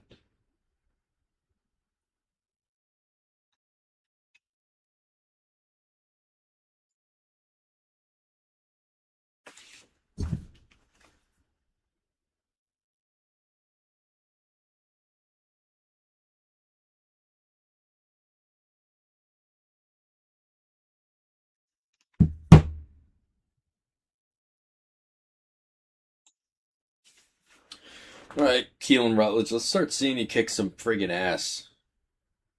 I've been underwhelmed so far. Like, ugh. My guy Mike, how you doing, man? Mike Havey, one of the OGs.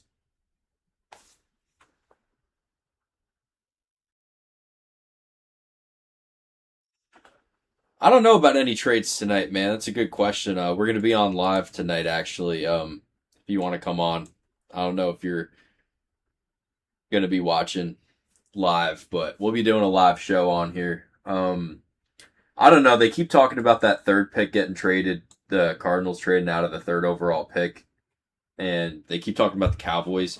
Like, this is the thing: is there's a lot of teams with multiple first round picks, so in a draft that's kind of top heavy, I think in the first round, you might see those guys try to get up, but at the same time, you kind of want to stay put if you're one of the teams that are picking early. But I'd say like the most likely drafts trade spot right now in the top 5 for sure is number 3.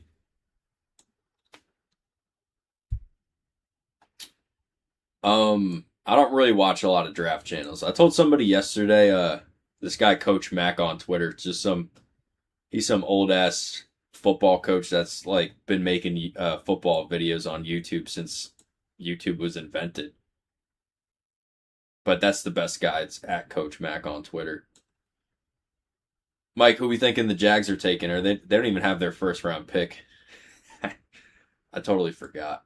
Man, that Travis Hunter trade. I only say this because Mike's a Jaguars fan.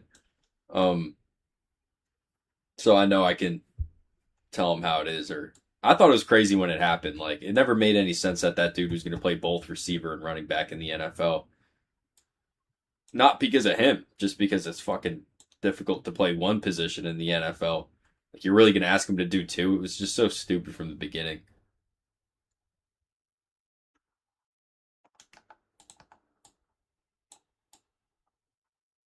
And honestly, though, like, this is kind of a weaker draft class. I don't think it's that big of a deal they don't have their first round pick.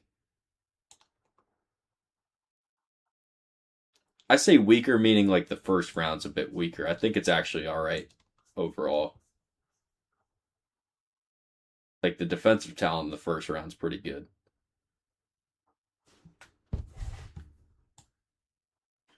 Yeah, so it's like he's just gonna play cornerback, and you know how good you have to be to get drafted second overall as a cornerback. It's just kind of crazy.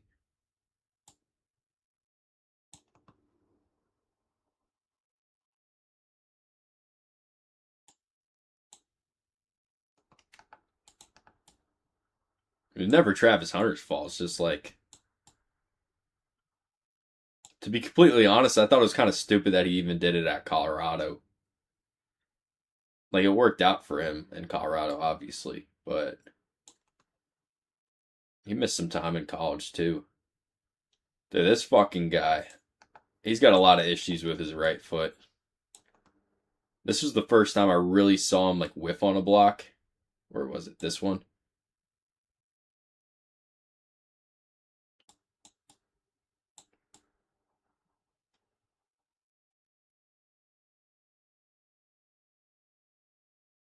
Yeah, like pick 24 is not bad. Like the worst case scenario would be that one year, I forget where the Browns got the first round pick for, but remember they had the first overall pick and the fourth overall pick? That's like my nightmares to trade a first round pick and then it end up being like a top 5 pick the next year. I think it was the Texans. I think that was the. Was that the Deshaun Watson? No fucking way. No, I'm backward. That was backwards. Who the hell did the Browns trade? It must have been some trade back in the draft before, but it's the year they draft Baker Mayfield. They draft Bradley Chubb also fourth overall.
Yeah, I think this is a. I don't know. I don't know about this draft. It's just kind of strange. Like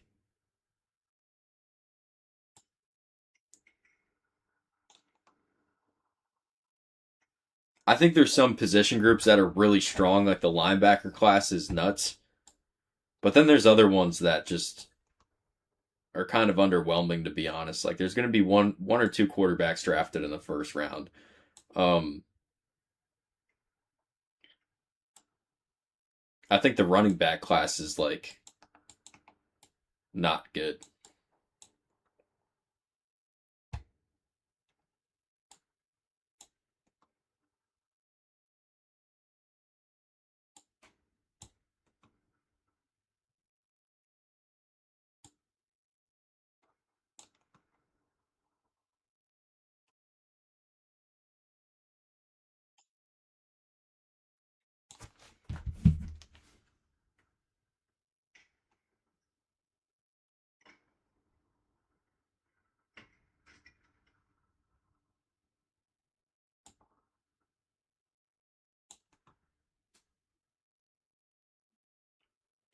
This is what I said about it last night. I think like you look back on this draft in 10 years, there's not going to be a lot of all pro talent, but I think there's going to be a lot of guys like sticking around in the NFL.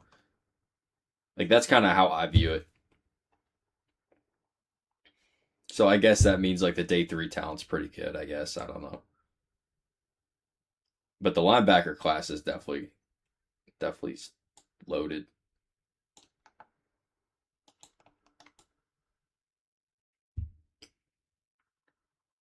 Yeah, it's kind of crazy.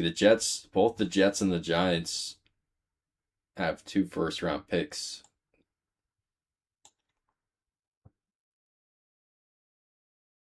I don't know. I think they're both like in a spot where like realistically they could take any position besides quarterback for the Giants, obviously.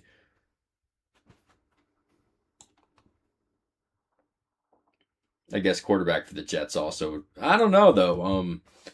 There's a chance they might take a shot on like Ty Simpson at 16, which would be kind of nuts, but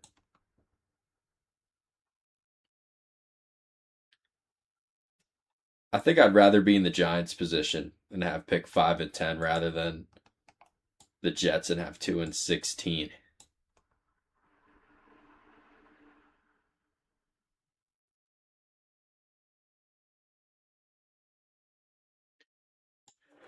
Yeah, Tupapa, I'm with you because we've watched him against Georgia, which is undoubtedly, indubitably a high level of competition, and we're watching him against Boston College, right? Like we try to throw him a bone.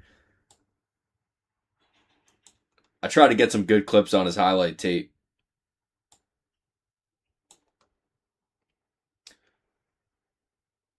I'm not gonna say I'm not seeing it, but he's definitely big. He definitely has like the physical tools, and he tested very well athletically.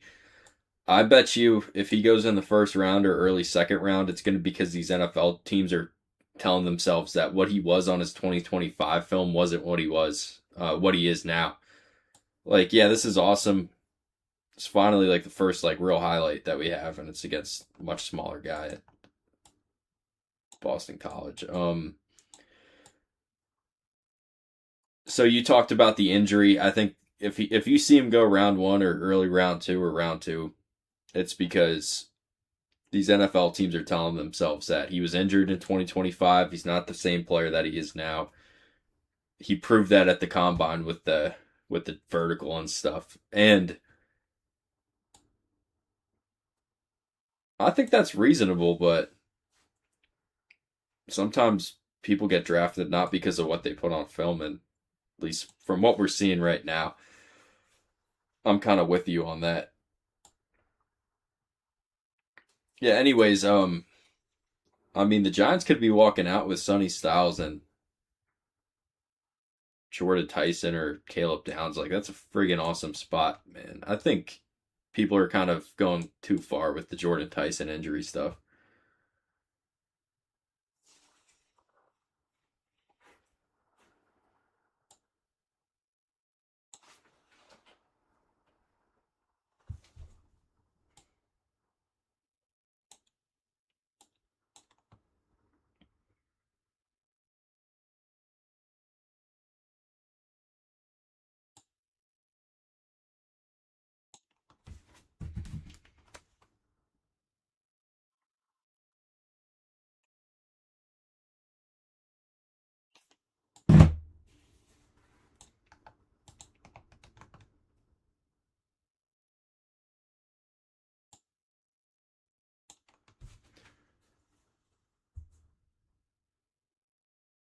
Tyson at 5 and Owane at 10.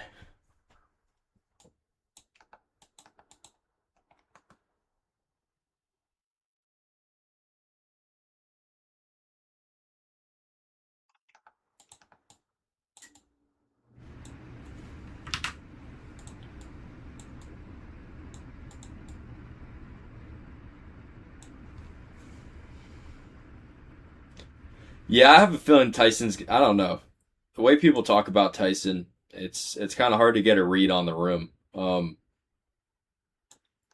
But like this is the difference between him and Jermod McCoy. Every time you hear somebody talk about Jermod McCoy's injury, it's always because his knee's an issue now. His ACL degenerated the knee that he has.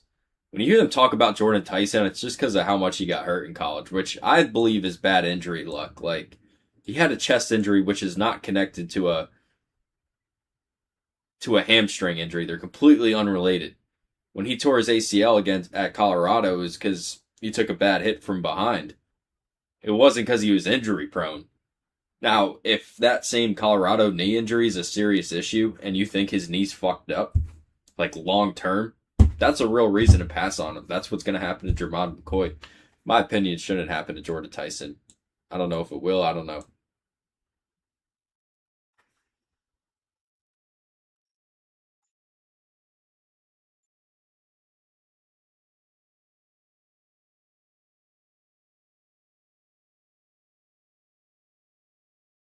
And I think he's like far and away the best receiver in this class. I don't know about far and away. I watched Carnell Tate so much long ago.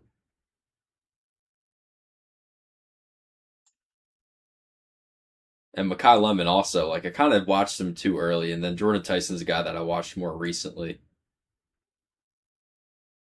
But I think regardless, I'd like Tyson better than both of them. I just might like Makai Lemon and Carnell Tate a bit better. I like Makai Lemon better than Carnell Tate, I think. I think Tate's going to have a really long NFL career, which is a good thing. So it's like,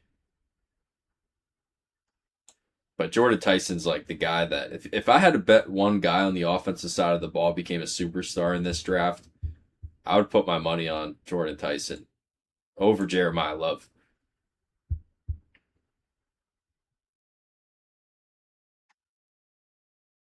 That's like, I guess that's not a hot take, but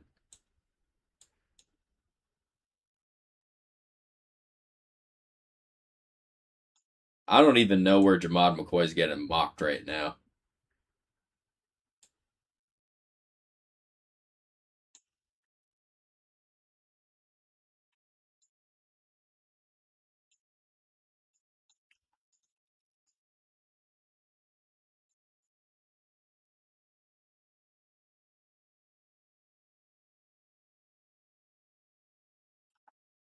Like I seen a lot of Dallas, but with the injury stuff, I don't know. But yeah, if I had to put my money on one offensive player, I'd say Jordan Tyson. One defensive player, I'd say Sonny Styles.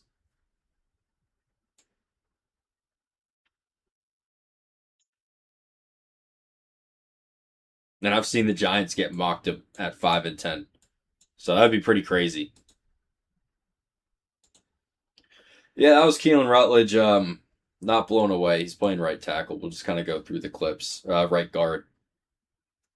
Like I said, I think Tupapa mentioned the temperament that this dude's supposed to be like a real mauler, and at the Senior Bowl he kind of blew everybody away. It didn't show up on film. That's not really what I'm worried about. The major thing is he just takes so long to get out of his stance. I think that's a coaching thing. Just watch his right foot right there. There's something wrong going on. He got rolled up on it. I guess he had surgery on his right foot or his left foot. So maybe that kind of connects to why he moves not that great on film. He put a lot of good things on film as pass protection, though, by the way. I don't think we really saw him lose it that much in pass protection. But it's kind of like when you take a look at him, you kind of think he's going to dominate as a run blocker, and he just didn't in the games that we watched. And he's got a pretty good anchor when he gets his feet under him. I think we're going to see him get his ass kicked in pass protection in a little bit. But he's got like the build, right? He's got the type. Like he's a type. How big he is, how wide he is, how long his arms are. He tested well athletically, so maybe people think he's a better athlete in real life than he is on film. Or in, I don't know, now. Um and maybe that's why he doesn't really move guys off of the line of scrimmage like he should. Yeah, first round I don't see it. I think because of the type that he is. I understand the day two pick on him, but like personally, I'd say third round. I don't know. Like I'll tell you this right now. If I watched Keelan Rutledge without knowing where he was getting mocked, I'd probably say day three. But like the fact that this is kind of how I take in the information sometimes that I'm not given. The fact that there's teams talking about him as a first rounder or maybe a day two guy tells me that I'm missing something. There's some part of the puzzle that I'm missing that I don't have access to that information, and that might be medical stuff like you talked about. Um, like this is the same thing with Danny Dennis Sutton, the Penn State edge rusher, who tested like crazy at the combine. It does not show up on film. I want to pull him up real fast because he kind of reminded. It's like a similar situation.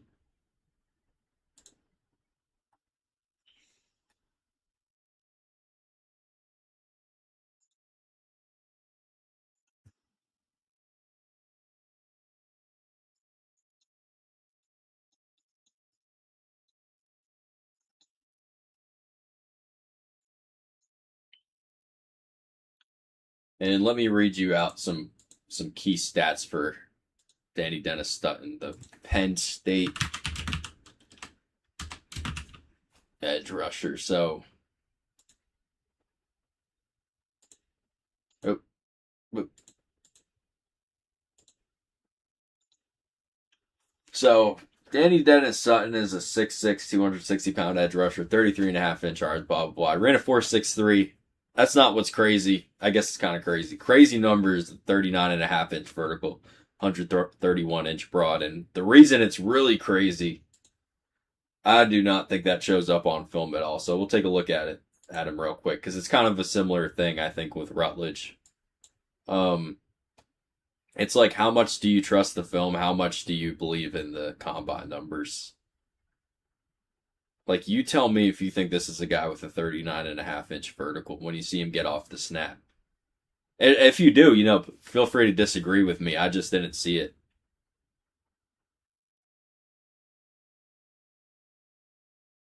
This is some run defense stuff we're starting with. I think he put a lot of good things on film as a run defender.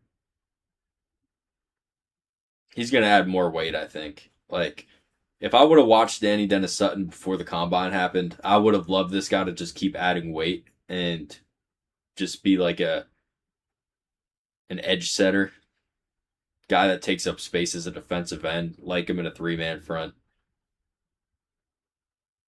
That's where I would have put him. But then he jumped the 39.5-inch vertical, and that kind of changes things. We'll get into the pass rushing soon. But that's where I was at first. I think we got pass rushing after this. So yeah, real powerful upper body. Just watch his get off. Like, if you can disagree with me if you want, but 39.5 is just a crazy number, and it shows up on film a lot. Like, it's one of those things that translates. Like, when you watch David Bailey, that definitely shows up.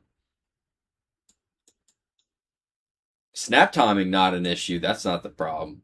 It's just kind of, I don't know that he's that explosive. Looks a little bit better than I remember, but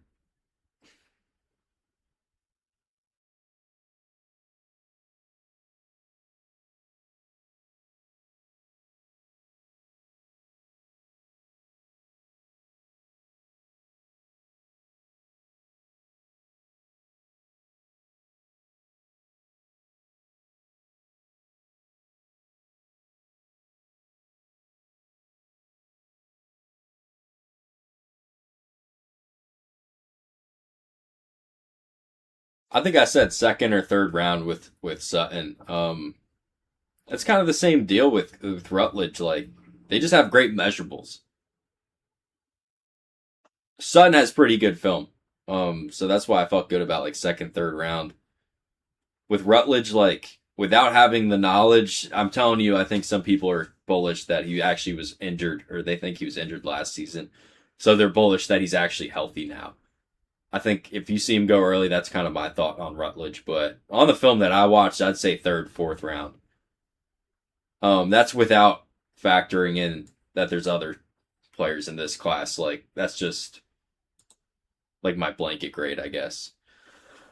All right, well, Papa, anybody else on here? I'm going to take a little break. So I'll be back on at 6:30, and we'll be going on throughout the entire night, and we'll have a whole draft thing going on, which I'm very excited for. So, yeah, if you guys decide to watch cable, I'm not going to get offended. I know you asked Papa about my favorite cable to watch it on. I'd say NFL Network. That's what I'd watch. But I'll be on even if you just want to come on for 5 minutes and say what's up, or even if you don't want to say what's up and just watch. I'll appreciate it. Appreciate any second you guys watch my channel. But be on tonight. We'll be on tomorrow night. We'll be on all day Saturday. So I'm going to take a break right now. Thanks for watching.